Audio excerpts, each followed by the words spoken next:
Bienvenidos una vez más al podcast Jefes del Dinero. Muchas gracias por conectarte con nosotros. Sabes muy bien que yo te voy a estar trayendo aquí a expertos en temas específicos de finanzas y emprendedores para que nos cuenten su historia, cómo fue que llegaron al éxito. Hoy vuelvo a repetir un invitado y ustedes saben que yo pocas veces repito, pero si repito es porque es bueno. Anteriormente habíamos traído aquí un tema de inteligencia artificial y lo tocamos un poquito por encima porque realmente hablamos mucho sobre la historia del emprendedor que tengo aquí al lado, o mejor dicho, ya empresario. Conmigo hoy está Pedro Hernández, experto en inteligencia artificial y otros temas digitales. Que, by the way, su título más importante, yo siempre digo, es mi tío. Así mismo es. Y para mí también.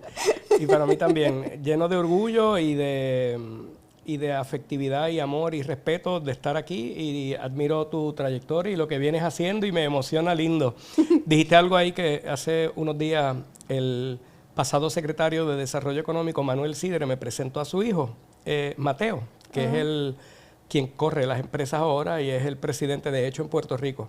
Y él le dice, mira, te presento a Pedro. El día antes, Sidre me había conmovido favorablemente porque me había pedido un adiestramiento de inteligencia artificial. Yo le dije, mire, hay un seminario que estamos produciendo, y él se metió de 9 de la mañana a 4 de la tarde y lo cogió completo. Wow. Lo cual fue admirable para mí, pero entonces él me presenta con su hijo y dice, él es un experto en inteligencia artificial. Y yo le dije, bueno, en la próxima media hora ya vuelvo a estar... Sí, porque cambia. Claro, porque viene demasiado rápido, así que yo me considero un router, leo y paso para adelante, pero en el día en que ya paro de leer o de estudiar, pues ya es difícil mantenerme actualizado. Se me hace fácil porque lo amo la evolución tecnológica. Así que bueno, aquí a tus órdenes. Pues vamos a empezar por ahí. Defíneme lo que es inteligencia artificial en tus propias palabras para que la gente coja como un background de esto. Es bien interesante, yo amo la historia y pienso que la mejor manera de aprender o de predecir el futuro, decía alguien, que no recuerdo quién fue, en algunas ocasiones se le adjudicó a Bill Gates, pero es que lo he visto por diferentes autores, dice que la mejor manera de predecir el futuro es estudiando el pasado. Y entonces la forma en que llegamos a la inteligencia artificial a mí me parece fascinante. Contestando directamente tu pregunta, la capacidad de una máquina de sumar datos para llegar a conclusiones que pueden sonar inteligentes o ser inteligentes o estar sustentada en datos que concluyen o que la conclusión termina siendo presentada como conocimiento o como sabiduría, es lo que hoy le llamamos inteligencia artificial. Pero los puntos, como decía Bill Gates, como decía Steve Jobs en un mensaje que dio, conectar los puntos para entender las cosas es sumamente importante. Entonces, cuando miramos la evolución de la inteligencia artificial y cómo se dio, es fascinante, y ahí es que uno le da el susto, porque la verdad es que está sustentada sobre unas bases brutales. 1930 y tanto, Alan Turing, un joven de Inglaterra que siempre estaba triste porque era un muchacho que nunca había desarrollado olfato por las féminas. Él toda la vida sentía atracción por personas de su mismo sexo. Era un muchacho que él abiertamente decía que era homosexual en una época en que Inglaterra juzgaba. Sí, para esos tiempos la homosexualidad era bien condenada. Condenada, y que al punto de que lo empezaron a inyectar para quitarle eso. Wow. Y entonces entre lo que le metían de hormonas y la depresión y la tristeza de no sentirse aceptado, él termina mordiendo una manzana llena de cianuro para quitarse la vida. Pero Alan Turing es sumamente importante en esta explicación de inteligencia artificial porque, primero, Alan Turing fue el que nos salvó de que hoy no estuviéramos hablando alemán.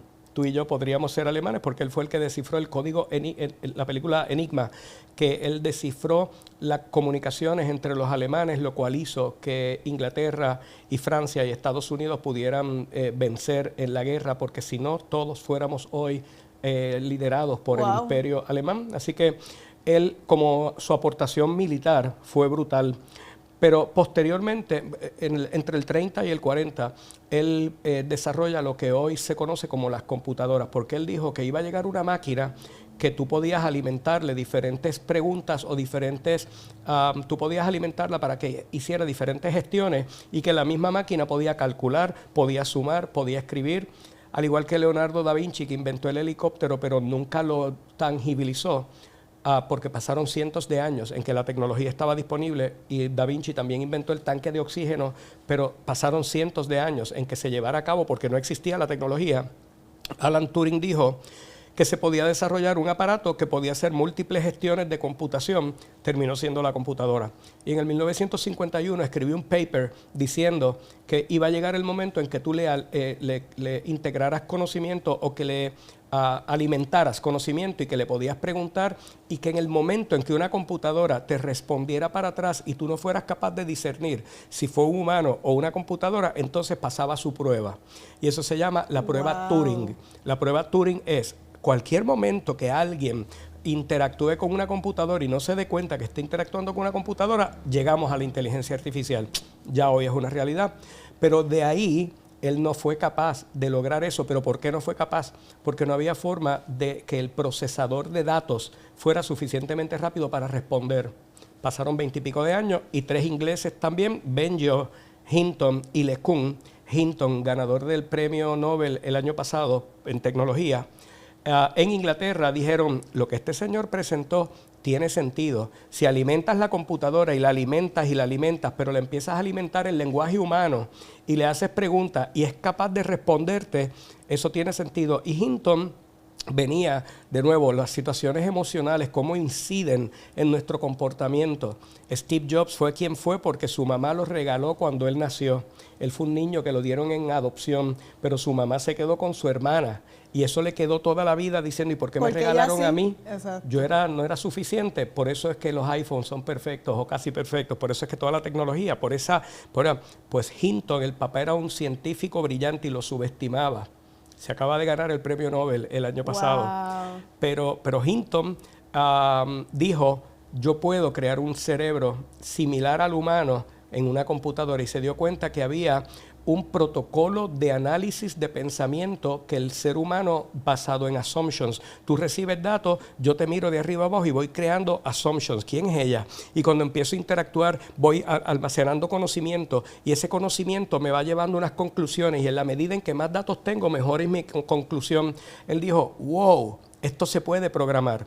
Y él fue el primero que programó una especie de cerebro humano que de nuevo, querida sobrina, de nuevo no fue capaz de probar que funcionaba porque la velocidad del procesador hacía que le preguntaras y coqui, pasaban demasiados minutos antes que respondiera. Pues no era capaz de pasar la prueba Turing, pero fue crítico en que él dijera la conexión de supuestos. Mientras más claros sean los supuestos y más datos tengo, más rápido llego a una conclusión. Sí, porque eso como fue quiera respondía, pero no respondía rápido. 5 minutos después, coqui. Sí, exacto. ¿Qué pasó, querida? Que de momento viene un señor en un Denny's Restaurant, 1990 y pico, Jensen Huang, con 3 amigos, diciendo vamos a resolver algún problema de la humanidad para montar un negocio. Y el problema que encontraron era que los videojuegos se veían borrosos cuando la acción era más rápida de lo que había sido concebido inicialmente. El sapito en Frogger cruzando la calle, si un carro lo aplastaba, se veía blurry. El Pac-Man cuando se comía los fantasmitas se veía blurry. Y en un momento en que los videojuegos empezaron a tener necesidad de aceleración porque eran juegos bélicos, te disparaba, yo quiero ver la bala saliendo, quiero ver la bala entrando. Que yo le doy. Era esa precisión que conecta con el sistema neuronal, que ahorita hablamos del sistema neuronal, pero esa velocidad y precisión era lo que ellos dijeron, si hacemos un acelerador de data para que los tiros salgan cuando tienen que salir y que no se ponga borroso, vamos a dar un palo. Y ellos desarrollaron un procesador de computadoras para videojuegos y ese acelerador de datos por años solamente se usó para videojuegos. Pero ellos dieron un palo y se convirtieron en los creadores. La compañía es NVIDIA. Sí, Jensen Huang es el dueño y el creador de NVIDIA. Pero por años básicamente era procesadores para acelerar la acción en los videojuegos. Hasta que esa tecnología, ese momento dijeron, ¿y si empezamos a evaluar datos de salud con esa velocidad? Y si empezamos a evaluar cosas de la historia y patologías y condiciones. Y querida, en el año 2014 pasó algo que cambió el mundo. Hay un video de Stanford, hay un canal de Stanford que se llama eCorner, como Eduardo Corner, eCorner de Stanford, donde los mejores emprendedores van a esa escuela, a Stanford, invitados por una maestra que se llama Tina Seelig. que para mí es la maestra más importante del mundo de la tecnología. Ella presentó a Sergio y a Larry, hicieron Google. Ella fue la maestra de Travis Kalanick, Uber. Wow. Ella ayudó a la incubación de Brian Chesky, el dueño de Airbnb. So, ella ha estado detrás de grandes influyentes en el área de como maestra tecnología. impulsando a sus estudiantes. Ajá. Y ella invita a Jensen Huang a que hablara sobre NVIDIA. Y Jensen Huang dijo algo que cambió el mundo. Jensen Huang dijo, canibalízate o el mundo te va a canibalizar. Si tú tienes un negocio exitoso y ya tú estás viendo que va a cambiar por la tecnología, aunque te cueste y aunque pierdas dinero, canibalízate tú antes de que los demás te canibalicen, porque entonces vas a llegar tarde al próximo capítulo. Y entonces eso lo llevó a él a decir que todos los años sus procesadores tenían que duplicar la velocidad. Pero ese año fue un atrevido y dijo, vamos a hacer un procesador que haga 10x, 10 veces más que el anterior. No había quien lo comprara porque el procesador terminaba costando al consumidor $40 y pico mil. Tú no quieres pagar $40 y pico mil por una computadora. Pero él dijo, la vamos a hacer para trazar raya. AMD, que es su competencia, es su tía. Ay, bye. Ella, la tía, bueno, igual que Rudy Dassler y Rudy Adi Dassler y Rudy Dassler son hermanos. Puma y Adidas son hermanos. Pero tú sabes que yo siempre he escuchado que es mejor cuando hay este tipo de competencia porque el consumidor siempre se va a preguntar cuál de los dos compro versus lo compro o no lo compro si está solo. Dejar de vivir cheque a cheque, poner tu dinero a trabajar e invertir y ahorrar para alcanzar tus metas solo va a ocurrir cuando tomes acción. Manejar el dinero y alcanzar riqueza no es difícil, es que nadie te enseñó hasta ahora. Porque el sábado 21 de febrero tendremos el evento más grande de finanzas personales en Puerto Rico, Jefes del Dinero, donde 8 profesionales expertos en inversión, en crédito, en mentalidad y en mucho más, te compartirán las estrategias que transformarán tu vida y tus finanzas. Porque la libertad financiera es posible para todos. Pero tienes que tomar acción y decidirte a triunfar. Vas a salir del evento con claridad, con propósito y con las herramientas para tomar control del dinero y de tu vida. Entra a jefesdeldinero.com y asegura tu espacio, porque recuerda que conmigo llega tu libertad financiera. Claro, totalmente. Pero lo interesante es competencias familiares. Ajá, sí, eso Adidas y Puma son hermanos. Y AMD y NVIDIA son tío y sobrina. Una cosa interesante. La cuestión es que él dijo, yo voy a ser el procesador más rápido del mundo simplemente para demostrar que nosotros lo podemos hacer. Nadie le interesaba ese procesador, pero 2 años después le entra una llamada con Elon Musk en el teléfono y Sam Altman. Y le dicen, mira, Jensen, nosotros hemos desarrollado un programa que es parte de lo que Alan Turing presentó y lo que Hinton dijo, y hemos desarrollado un proyecto que es una empresa sin fines de lucro que se llama OpenAI. Y tenemos un programita aquí que se llama ChatGPT y queremos probarlo en tu procesador. La historia dice que Jensen Huang personalmente montó el procesador en el carro. Pues estás hablando de Elon Musk. Si te llama Elon Musk, estamos hablando del 2016, ya tenía un resultado brutal. Él le lleva el procesador y cuando ponen por primera vez ChatGPT dentro del procesador de NVIDIA, yo digo que la caca chocó el abanico. The shit hit the fan. Se cagó el mundo entero. ¿Por qué?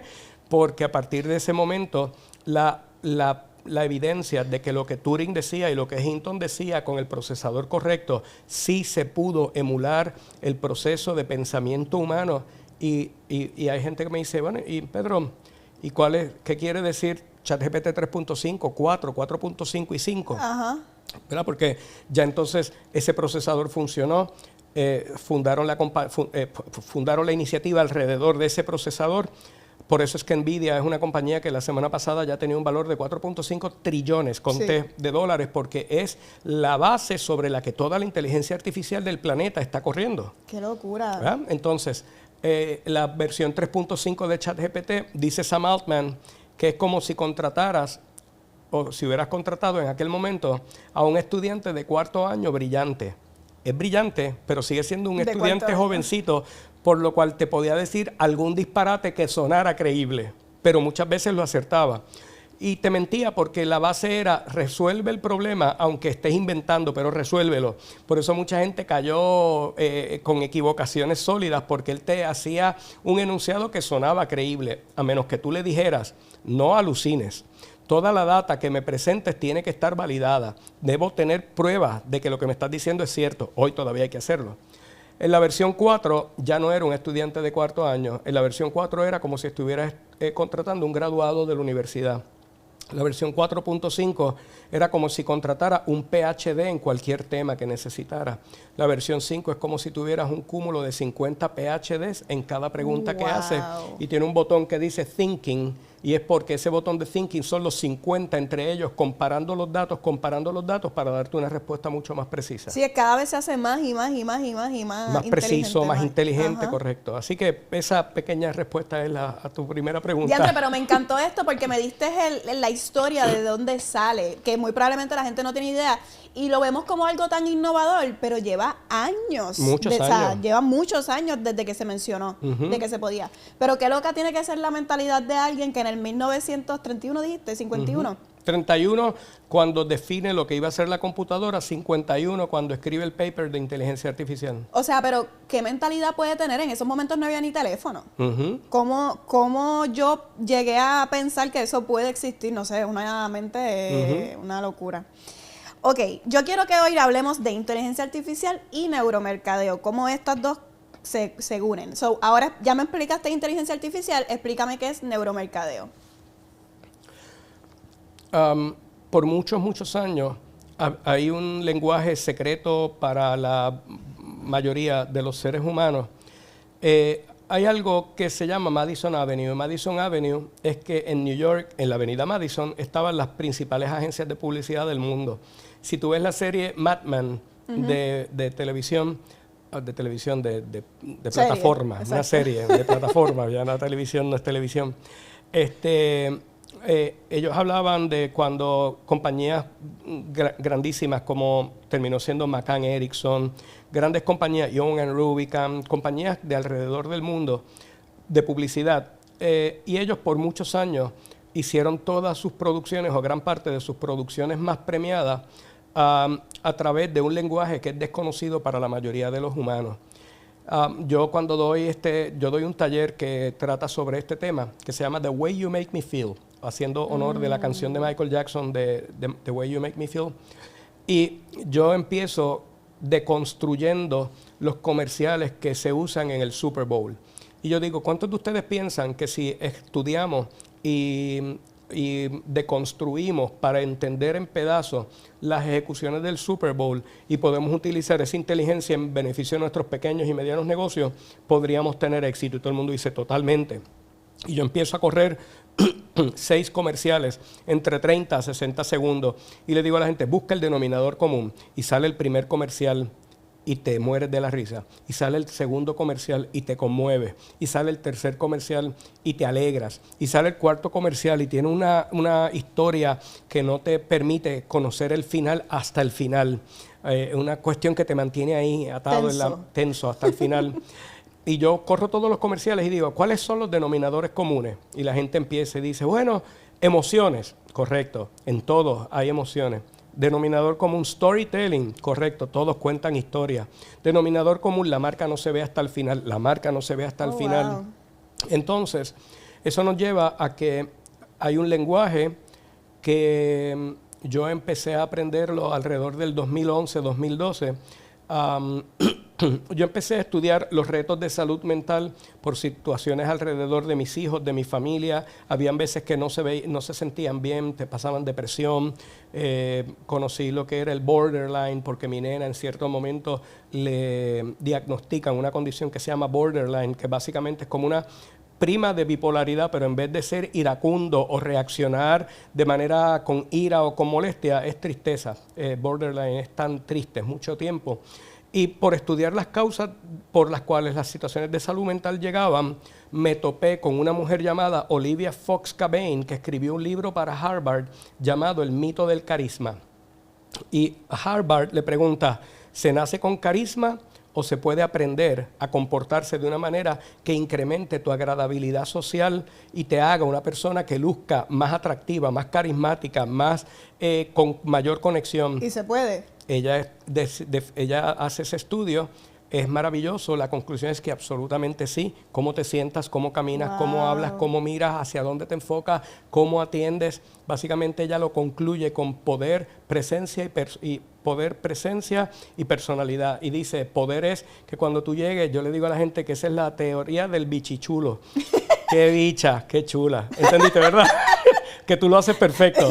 A ti te queda de show, porque mira qué bella es tu sonrisa, pero tú llegas bichísima con tus tacas, con toda tu ropa, y eso yo le digo que es la tecnología de la bichichula. Me encanta ese término. Porque ella concluye de que tienes que ser, cuando te miran de arriba abajo, la persona tiene que decir, tiene que ser alguien importante para vestirse así. Por eso un elemento bichi es importante. Y chulo es que tú tengas conexión con la persona. Entonces dicen, cuando te ven de arriba abajo, en centésimas de segundos se emite una opinión favorable o desfavorable sobre ti. Por eso esa cuestión de la primera impresión es la que cuenta. Eso es crítico. Por eso es que tú te tienes que hacer un experto en las etiquetas rojas de Marshall, para comprarte cosas que luzcan bien, pero que tampoco te descuadren el presupuesto. Me encanta. Porque tú haces un enunciado de capital social cuando llegas a un lugar. Entonces, si llegas puntual, haces un enunciado. Si llegas impuntual, haces otro enunciado. Si llegas demasiado antes, haces otro enunciado. Si no te paras a tiempo de la reunión y te vas, haces otro enunciado. Porque si ya se acabó la reunión y te quedas ahí como un mamón, la gente dice, este tipo no tiene nada que hacer, o esta mujer no tiene nada que hacer y yo estoy aquí de payaso entreteniéndolo. No, tú terminas la reunión, tú te paras y tú te vas, aunque no tengas más nada. Dice, me tengo que ir, tengo muchos compromisos. El compromiso puede ser contigo mismo, seguir estudiando. Exacto. Pero vete, ¿verdad? Así que el tema del neurocontenido, volviendo, yo estudio a Olivia Fox-Cabane, ella concluye de que se puede aprender, yo agarro el material de ella y empiezo a buscar evidencias, cómo se sentaba Barack Obama, cómo se sentaba John F. Kennedy, cómo se sienta Ricky Martin, todos se sientan igual, todos caminan igual, todos saludan igual, doble contacto. Y yo decidí montar unos seminarios, una ciencia del carisma alrededor de todo ese contenido. Wow. Pero eso me llevó a estudiar, porque una pregunta que le hicieron a ella en Stanford me voló la cabeza. Hay un video en YouTube que se llama Charisma Myth, o el mito del carisma, que fue el libro de ella, y es ella compartiéndole el material a los estudiantes de Stanford. Y uno de los nenes, ya tú sabes, brillantísimos muchachitos, le dice, oiga, ¿y esto de aprender carisma no es manipular? No es un manipuleo de las personas. Es verdad, porque te estoy quizás poniendo una perspectiva que no necesariamente es mi real. Claro. ¿Verdad? La pregunta tenía todo el sentido del mundo. La respuesta de ella me voló la cabeza. Ella dice, yo soy de ascendencia francesa. Vivo en Canadá, dijo ella. Mi lengua primaria es francés. Pero yo estoy aquí en Stanford hablando con ustedes en inglés. Yo elijo algo que no está en mi naturaleza, porque en mi naturaleza está el francés, para conectar mejor con ustedes. ¿Quién está de acuerdo? Y todos dijeron, de acuerdo. Pues ella dice, si yo escojo la lengua para conectar mejor con ustedes, y el lenguaje verbal es una lengua moderna, porque antes del lenguaje verbal era que dibujábamos, era expresiones faciales, era conexión visual, ¿cómo no voy a escoger aprender conexión visual, energía, postura, comunicación? Así que yo elijo integrar un lenguaje nuevo, que es el lenguaje de la conexión a través de las expresiones faciales, a través de cómo yo me conduzco. Así que podrías verlo como manipulación, yo lo veo como incrementar mi conocimiento de la comunicación y la conexión para mejorar mi conectividad. Me voló la cabeza. Sí, Tenía todo el ser sentido. mejor comunicándome, punto. Correcto. Así que ella ahí habla cómo llegas, cómo Brutal. saludas, cómo te sientas. Brutal. Y yo me quedé fascinado con eso y eso me llevó a estudiar a otro señor llamado Simón Sinek, que es un duro en el comportamiento humano. Historia larga, corta, ahí yo aprendí que había un lenguaje que es de los pocos lenguajes que tienen una evidencia neuronal, hormonal, que me voló la cabeza. Y es que hay lo que se llama The Chemistry of Love, que es la química de la felicidad, es que en tu cabecita se generan unos liquiditos que te hacen sentir mejor. Tú dices, demuéstramelo, tío, dame prueba de eso. Tú estás compartiendo con un amigo qué gracioso, gracioso, gracioso. Y al rato tú le tienes que decir, para, que me duele la tripa. Sí, exacto, ¿verdad? Que te ríes tanto que te duele. La risa genera ese microorgasmo en tu cerebro que se llama una segregación de endorfinas. La endorfina es una segregación hormonal que se genera cuando tú te ríes. El dolor viene cuando ya te reíste tanto y tanto que ya la ina no está saliendo y esa ina te droga. Cuando tú te ríes, cuando tu mamá era pequeña y tío Ojito, ellos leían una revistita que se llamaba Selecciones Reader Digest. Eso era un librito que tenía un montón de historias. Había siempre un capítulo recurrente o un segmento recurrente que se llamaba La risa, remedio infalible. Tú puedes tener el peor día de tu vida. Puedes tener el peor día. Si tú pones a Luis Raúl 15 minutos ahí de fondo, exacto, mientras tú estás sufriendo esta crisis, se te quita el dolor, la risa, remedio infalible. Pero es que químicamente te está generando un líquido que te droga todo el cuerpo y es como si te drogaras con una química natural, con un fluido natural, un neurotransmisor natural que genera tu propio cuerpo. Wow. Y te duele cuando ya para de generarse porque ya la droga no está inyectándose a través de tu risa. Por eso es que uno dice, para, que me duele. La contracción muscular viene, el dolor, porque ya no estás drogada. Al principio estabas igual, te reías duro, pero no te dolía porque tienes esa droga. Así que wow, qué loco. Esa generación de inas, que yo le digo inas porque son 4, endorfina, que es por reírte, serotonina, que es cuando te reconocen socialmente y te aplauden, por eso los Oscars, por eso las graduaciones, por eso los Grammys, por eso los Emmys, por eso es que usted es un empleador, haga reconocimientos predecibles y recurrentes con su grupo de trabajo, predecibles y recurrentes. Predecible, el mes que viene vamos a premiar al que haga este comportamiento, este, y recurrente, no lo cambies tan rápido. Si vas a reconocer por ventas, o vas a reconocer por puntualidad, o vas a reconocer por cumplimiento de entregables, mantente reconociendo por lo mismo, porque entonces esa búsqueda de esa serotonina en el reconocimiento hace que persigan mucho más que incluso que si le das dinero. Si le das dinero es maravilloso también, pero si el dinero viene acompañado de reconocimiento, o si no hay dinero, pero hay reconocimiento recurrente en la página de la empresa, en el WhatsApp de la empresa, y todos los meses es lo mismo, el comportamiento de tu organización se va a ir enfocando hacia lo que son los valores que tú determines por los cuales reconoces. Así que endorfina por reír, serotonina por reconocimiento, dopamina es la creación de una historia que va a tener un final, pero es impredecible, y uno va haciendo esta historia es como, hay gente que me dice, dame un ejemplo, en una publicación para generar inas. Si yo estoy trabajando para el Departamento de la Familia y yo quiero decir que 80% de los feminicidios los ejecutan parejas que ya se había claudicado la relación y le diste una segunda oportunidad, le diste una tercera oportunidad y ese feminicidio sucedió, yo puedo decir 80% de los feminicidios suceden la segunda o tercera vez que le das la oportunidad al malhechor. Puedo decir eso. O puedo decir, diferente, puedo decir, eran las 2:25 de la mañana, cuando por tercera vez en la misma semana, Margarita sintió la puerta de su apartamento como que estaba siendo forzada. Ella sabía que en 3 ocasiones diferentes durante el pasado mes, Benito, su exmarido, había tratado de forzar la puerta, lo había visto a través de las cámaras. ¿Sabía usted que el 80%... ¿Entendiste la diferencia? Claro. ¿Cuál es la base? Storytelling. Exactamente. Y la base, provocar en el storytelling una atención con intención que desemboca en la erupción o en la generación de otra ina. Porque al final es o me río, o me conmuevo, o lloro, o me alegro.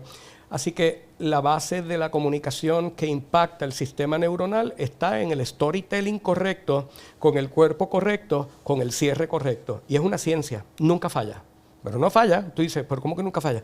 Nunca falla. Si haces la estructura correcta de un storytelling y atrás que eso le haces un gancho brutal, de un hook brutal de título, la principal razón inventando aquí, la principal, lo que Margarita descubrió a las 2:25 de la mañana en su apartamento. Podría ser eso. Y eso te causa, eso es un súper gancho porque te causa curiosidad qué fue lo que hizo. Exacto. Porque no hay una conclusión. ¿Qué fue lo que pasó? ¿Qué fue lo que pasó? Exacto. Así que las inas entonces son se generan en la cabecita de uno. Hay un lugar que se llama la amígdala, que a veces pensamos que es aquí, pero ¿verdad? Es otra amígdala, pero en la amígdala es donde se provocan las INAs. Y ejercicios de generación de INAs que todo el mundo conoce, pero no se da cuenta, pero puede evidenciar. Cuando tú tienes un gran problema y tú dices, diantre, este problema me está consumiendo, me siento tan mal. Los varones típicamente acostumbramos tratar de solucionar todo verbalizando la solución y esperamos una retribución de que nos aplaudan porque resolvimos el problema verbalizando. Mira, mi amor, lo que tienes que hacer es esto, y hablamos mierda con cojones, y hablamos. Si en vez de hablar nos callamos y traemos a la persona donde nosotros y le damos un abrazo de 2 minutos y abrazamos y decimos, hey, tú eres tú, esto va a pasar, relax, y le damos un abrazo de 2 minutos, la generación de oxitocina en ese abrazo hace que la persona se limpie completa de ese dolor y esa misma persona te va a decir, toda la mierda que me hablaste ahorita no la necesitaba, lo que necesitaba era ese abrazo. Ese abrazo. Y uno dice, pero ¿y por qué el abrazo es tan importante?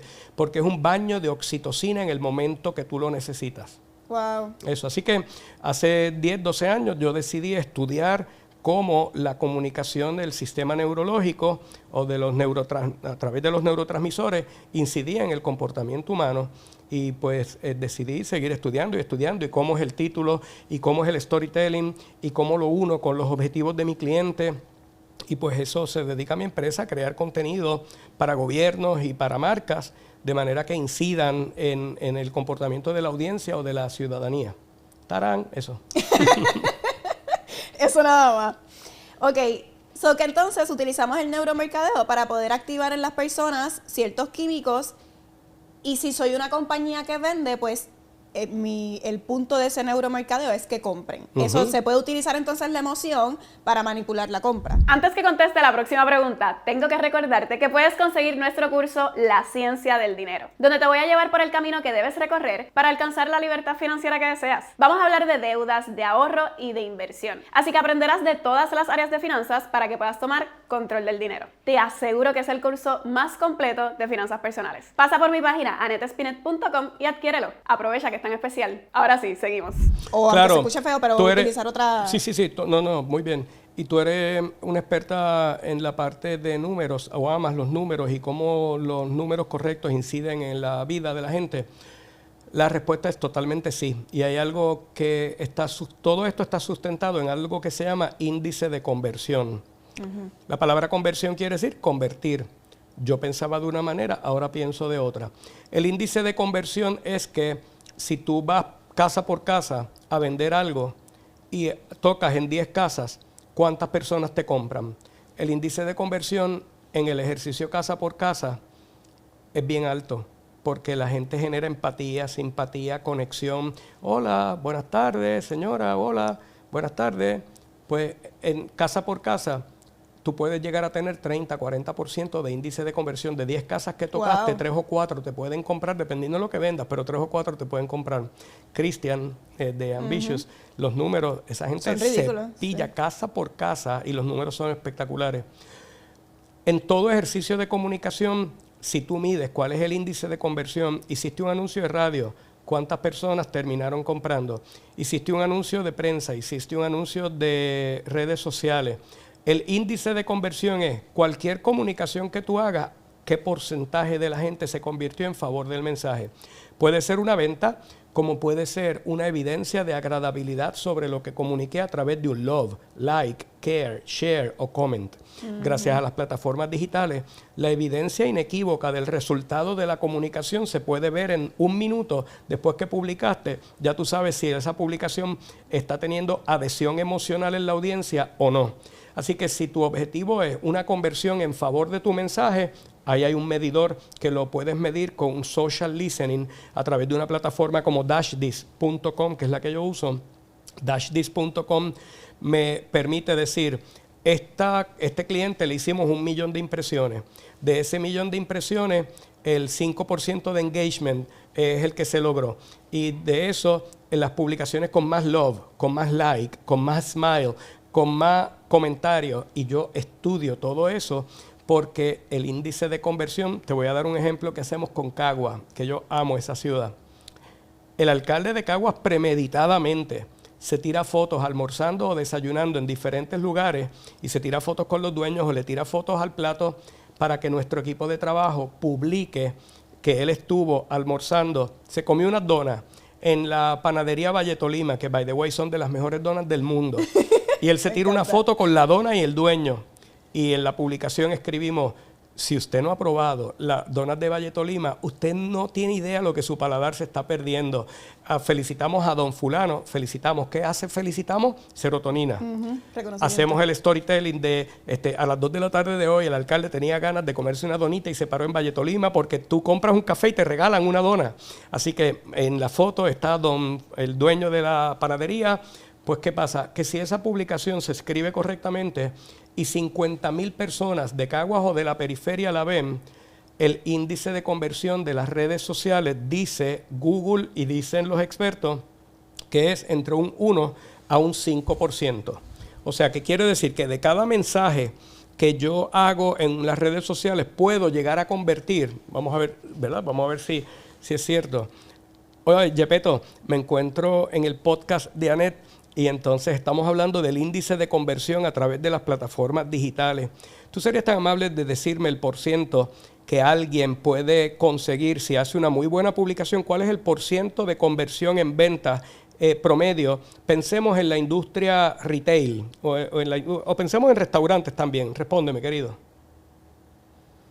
Hola, Pedro Juan. Claro que sí. Mira, en el caso de conversiones en plataformas digitales, si estamos hablando de un buen contenido para retail o restaurantes, los promedios pueden variar, pero en general un porcentaje de conversión bueno en esa industria podría rondar entre un 2% y un 5%.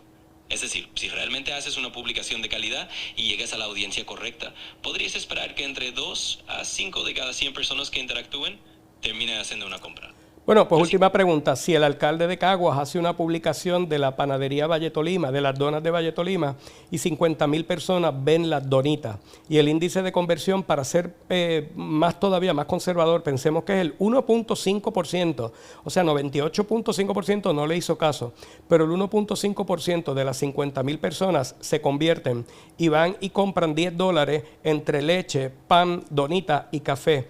¿En cuánto dinero entonces produjo esa publicación del alcalde en favor del desarrollo económico de sus pequeños negocios? Claro que sí, Pedro Juan. Vamos a hacer esa matemática rapidito. Si tomamos el 1.5% de 50,000 personas, eso significa que el 1.5% de esas 50,000 personas decidieron ir a comprar. Eso nos da unas 750 personas.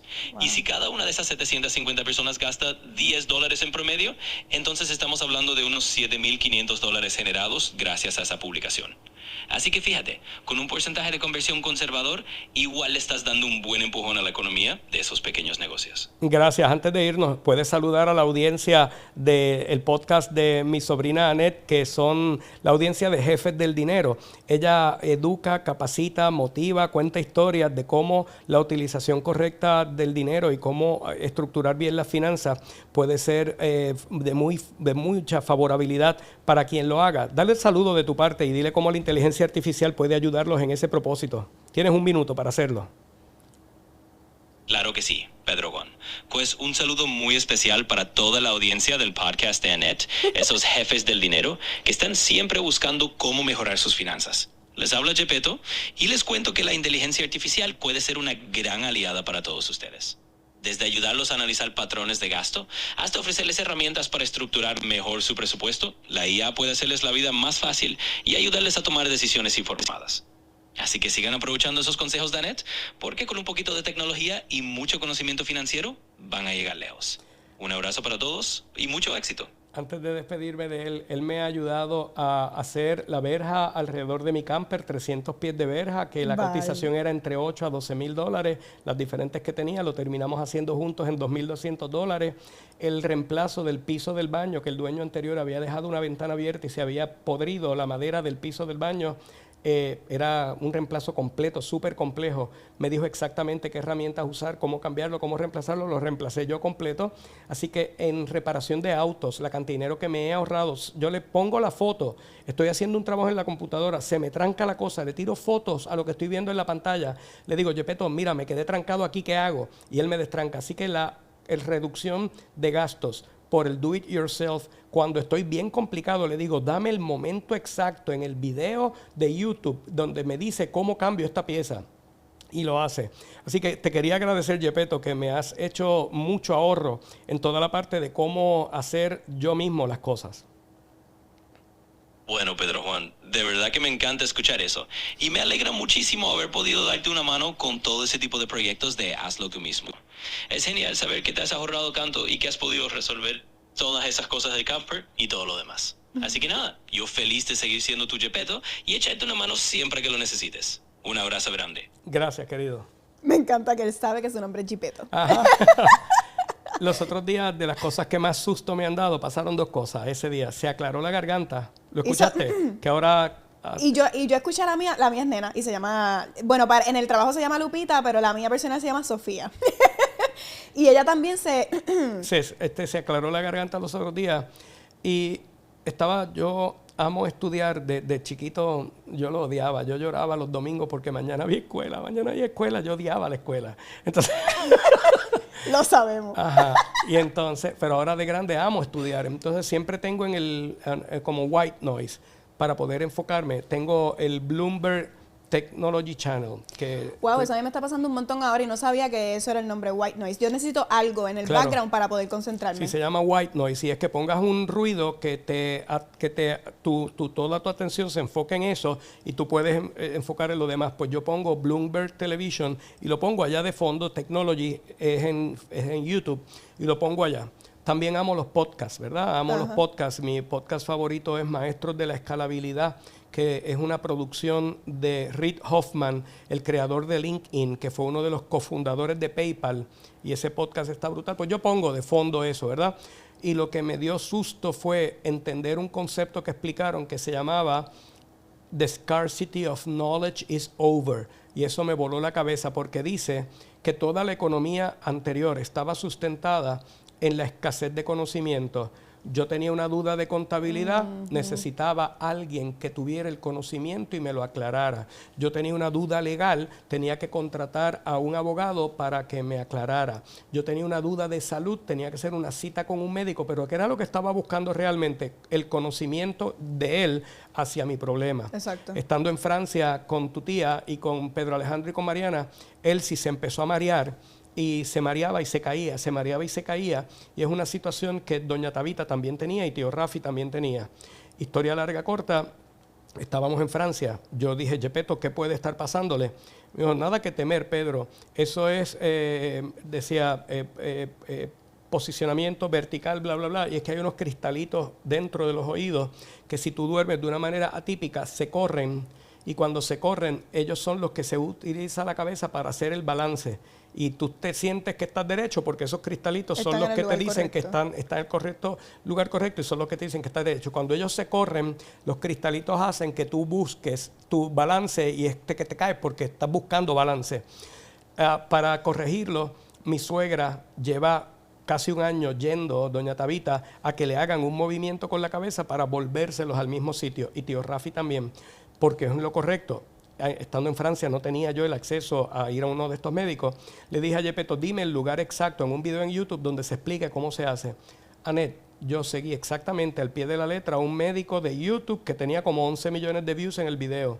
En cuestión de 15 minutos tu tía quedó ready, lista y no le ha vuelto a pasar el mareo desde Francia hasta acá. Wow. Pero mi suegra lleva pagando la cita de hace un año cada 2 semanas para que el tipo le haga el mismo movimiento. Lo mismo que tú le hiciste a Titi con ChatGPT. Con ChatGPT y YouTube. Exacto. Correcto. Así que el scarcity of knowledge es que a partir de hoy se acabó la escasez de conocimiento. Si se acabó la escasez de conocimiento, ¿cómo se va a mover la economía? Toda economía sustentada en el conocimiento, que es toda. Exacto. ¿Qué va a pasar entonces con los que venden? Por ejemplo, tú eres un ingeniero. Yo le tiré fotos a los terrenos que compramos en Dorado para que me diseñara cómo yo quería la casa a nivel de arquitectura. Me la diseñó exactamente como yo la quería. Me tomó 4 o 5 intentos. Pero ahora imagínate que eso esté conectado con los códigos de construcción de Puerto Rico y que a la vez esté conectado con la ingeniería, con la plomería, con la parte de electricidad y con la petición de permisos. Piensa todas las profesiones que ahí se eliminan porque no van a ser necesarias. Entonces, llegó el momento de canibalizarnos a nosotros mismos. Si usted está en cualquiera de esas, empiece a utilizarla para multiplicar por 10, por 15 o por 20 su productividad. No, yo soy arquitecto, nunca voy a usar eso, te va a desplazar. Yo soy abogado, nunca voy a usar eso, te va a desplazar. Yo soy médico generalista, yo soy mecánico, te va a desplazar. Ah, pero qué crudo. Sí y no. No estoy siendo crudo. La mejor manera, como uno se vacuna, es cuando te inyectan la condición, te refuerzan tu sistema. Aprenda a usarla en su favor. Sea el primer mecánico que cobre por minuto en lo que ChatGPT le da lo que podría estar pasándole al carro y sea más preciso y cobre mucho más por hora porque lo hace mucho más rápido. Así que estamos en unos momentos complicados e interesantes. Así que aquí estoy para ti. Ok, quiero entonces juntar cómo entonces estas compañías que utilizan el neuromercadeo para incentivar nuestra compra también pueden incluir ahí la inteligencia artificial. Si yo soy un dueño de negocio y acabo de aprender, mira, puedo utilizar storytelling y puedo utilizar estas estrategias para activar ciertos químicos en el cerebro de las personas y crear esa venta. ¿Cómo entonces entro con ChatGPT o AI? Necesitas un plan financiero que se ajuste a tus necesidades y tus metas, pero no tienes idea de cómo hacerlo. Para eso estoy yo aquí, no tienes que hacerlo solo. Puedes separar una asesoría conmigo donde nos vamos a sentar tú y yo a crear esa estrategia práctica para que puedas alcanzar la libertad financiera que deseas. Reserva tu cita en mi página, anettespinet.com. Tremenda pregunta. Yo pienso que si la palabra es agentizar. Y agentizar es que cuando usted abre ChatGPT versión 5.0 en adelante, hay un botón que dice New Project y te permite crear proyectos. Y ese proyecto es la creación de un empleado. En ABC Puerto Rico, que son mis clientes, yo tengo un agente que se llama Recetas ABC. Y ese agente, cuando tú aprietas el botón de nuevo proyecto, le pones el nombre. Yo le puse Recetas ABC y me permite colocarle unas instrucciones de comportamiento. Y yo le puse, no importa lo que te coloque, si te coloco una foto o te coloco una palabra, vas a crearme una receta detallada de cómo se llega a ese plato que te estoy presentando. Y al final vas a colocar estos hashtags y vas a poner un título ñomi, un título que sea provocador de comida. Pues yo nada más le subo una foto de unos sandwichitos de mezcla y dice, sandwichitos de mezcla puertorriqueños. ¿Sabía usted que en las fiestas Y me construye toda una publicación en centésimas de segundo porque ya yo le di el comportamiento que esperaba de él como redactor. Así que aclarando tu pregunta, un dueño de negocio debería tener por lo menos 10 agentes. El primer agente es redactor de publicaciones. Y tú le dices, vas a actuar como, esto es de darle un rol es crítico, vas a actuar como un experto en redacción de publicaciones en mi industria. Somos dueños de restaurantes y tú vas a escribir utilizando la base de storytelling y yo te voy a colocar platos que hacemos aquí o te voy a colocar la foto de un comensal que vino, que yo me tiro una foto con él y voy a poner un plato de lo que él se comió y me vas a construir una historia y él con precisión, él va a hacer, anoche tuve la oportunidad de saludar a Mariano, que vino a comerse las sopas de lenteja que tanto le gustan. Estas sopas de lenteja tienen su truco por esto. Así que tú puedes crear un proyecto que es tu agente de redacción de publicaciones y en las instrucciones le dice, y para cada publicación me vas a hacer 3 versiones, la de Facebook, la de Instagram y la de LinkedIn, en sus respectivos valores de redacción. LinkedIn más formal, Instagram más breve, Facebook un poco más explícito, más largo, atendiendo los diferentes demográficos. Facebook, gente un poquito mayor. Instagram, gente un poco más joven. LinkedIn, gente más profesional. Lo programa una sola vez, Anet, y para siempre él te va a escribir. Y lo único que tienes que hacer es después ajustar para que cada vez sea más preciso. Así que la creación de agentes para crear publicaciones es crítico. Cómo lo alimentas es crítico. busca las mejores prácticas, trépate sobre hombros de gigantes, busca en el mundo, Yepeto, me podrías buscar en el mundo 10 restaurantes que sus publicaciones estén funcionando bien brutal, porque si las publicaciones funcionan brutal, va a haber un índice de conversión favorable.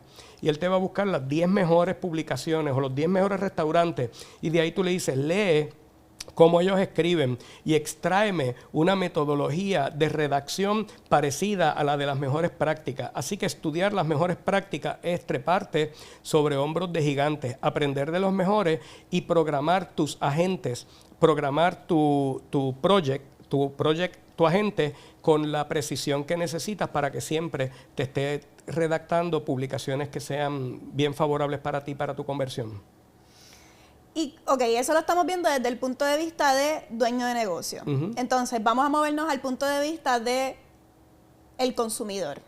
¿Hay alguna forma de que el consumidor sepa que está siendo, que se le está activa, que está siendo influenciado a través del neuromercadeo para poder comprar?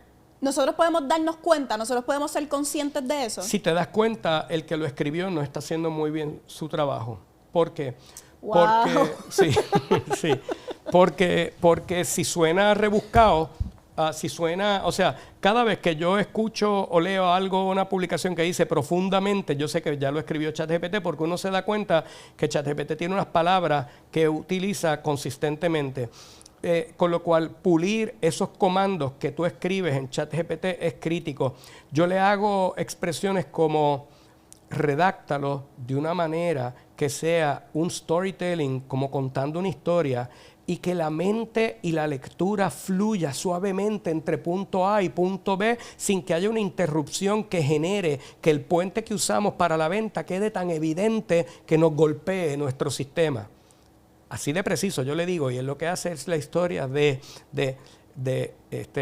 son las 11:30 de la mañana. Es probable que en media hora usted esté saliendo a buscar dónde almorzar. Hay alternativas, hay muchísimas alternativas. Entonces, el puente, ¿cómo usa el puente? Y si yo lo leo y me golpea, yo digo, no. Me gustó, pero siempre lo edifico, porque, ¿verdad? Si coge vida algún día, no quiero que... Tratarlo bien. Sí. Entonces, yo le digo, me gustó, pero el puente, como conectaste la venta, pensemos que estamos hablando de la hacienda.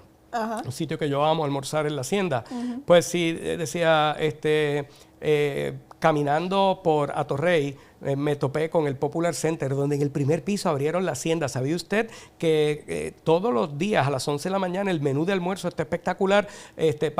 Pero si yo veo que hay algo que me golpea cuando lo leo, digo, me gustó mucho, pero suaviza todavía la conexión entre la historia y la venta. Y él hace unas cosas brutales. Algo que quiero recomendar adicional es, dame 5 alternativas de.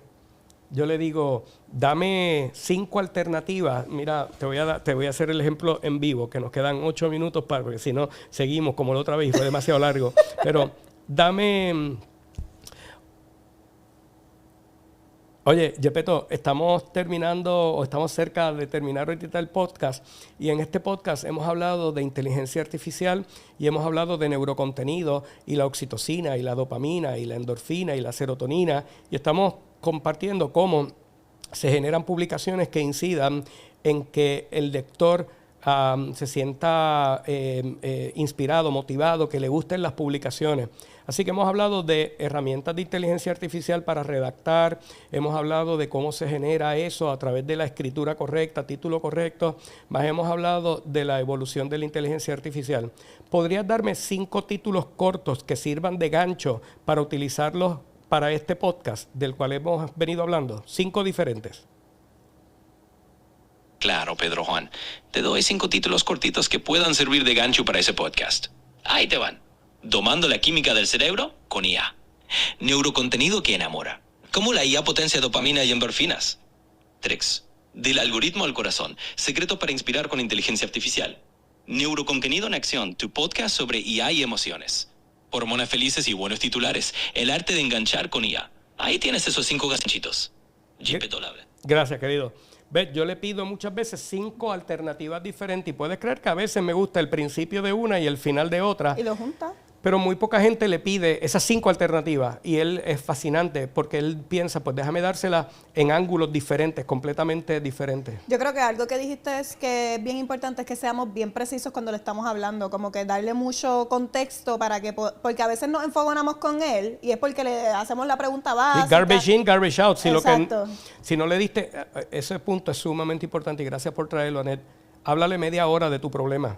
Él no tiene prisa, él no te está cobrando por hora. Háblale media hora de tu problema para que pueda ser bien preciso, para que pueda ser bien, darle todo el contexto y él pueda ser más efectivo para ti. Correcto, sí. Correcto. ¿Hay alguna INA que genera más venta? La más utilizada por las grandes marcas como Coca-Cola es la oxitocina. Es el amor, es la conexión personal. Tú ves todos los comerciales de Coca-Cola hacen inspiración. Sí. ¿Por qué? Ahí el por qué. Tú puedes ver un comercial de Coca-Cola 70 veces y te vuelve a conmover.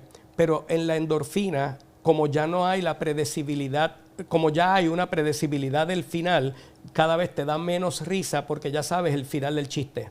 Pero en la que es de conmoverse, yo, por ejemplo, cuando doy el seminario, he mostrado el comercial de Coca-Cola 1000 veces, mucho más de 1000 veces, y vuelvo a llorar como un zángano cuando ven el mismo comercial. Así que la oxitocina. Y hay una que hay que evitar a toda costa, y es el cortisol. Ajá. El cortisol es mentir en tus publicaciones. El cortisol es cuando no se te ve la honestidad en tu expresión.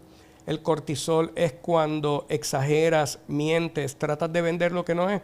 Yo digo en mis talleres que hay un bullchitómetro en el ser humano que es el cortisol. Es una defensa que quien nos haya creado, yo elijo decir que es un creador, que tengo un creador que me gusta, que creo que es un Dios bueno, porque veo la naturaleza, veo a mi chihuahua, veo a mi familia, y me demuestra que es un creador bueno. El cortisol es una alarma ante el bullchiteo. Si alguien te miente, se te activa esa alarma y te previene. Ten cuidado, te puede estar engañando. Y mientras más consumo de contenido digital la gente tiene, más a flor de piel tiene su bullchitómetro y sabe que le estás mintiendo. Entonces es bien importante, no mientas. Mejor mira a la cámara y di, no tengo información completa sobre ese tema, me comprometo contigo en estudiarlo a fondo para venir con una respuesta responsable. Y la gente eso le encanta, porque la gente sabía como quiera que estaba mintiendo, mentiste. O sea, inventar y eso no funciona. Activa, es como cuando tú estás viendo un político en el cual no crees, te genera una aversión emocional a seguir escuchándolo. Sí. Lo orgánico, ese es otro punto. No pongas dinero en nada que no haya demostrado de forma orgánica que funciona. El algoritmo cambió por completo y el algoritmo ya no estamos en la época del social media. Dice Gary Vaynerchuk, a quien estudio continuamente, es el papá de los pollitos en la industria digital, de mercadeo digital. Gary Vaynerchuk dice que ya no somos hijos de las redes sociales.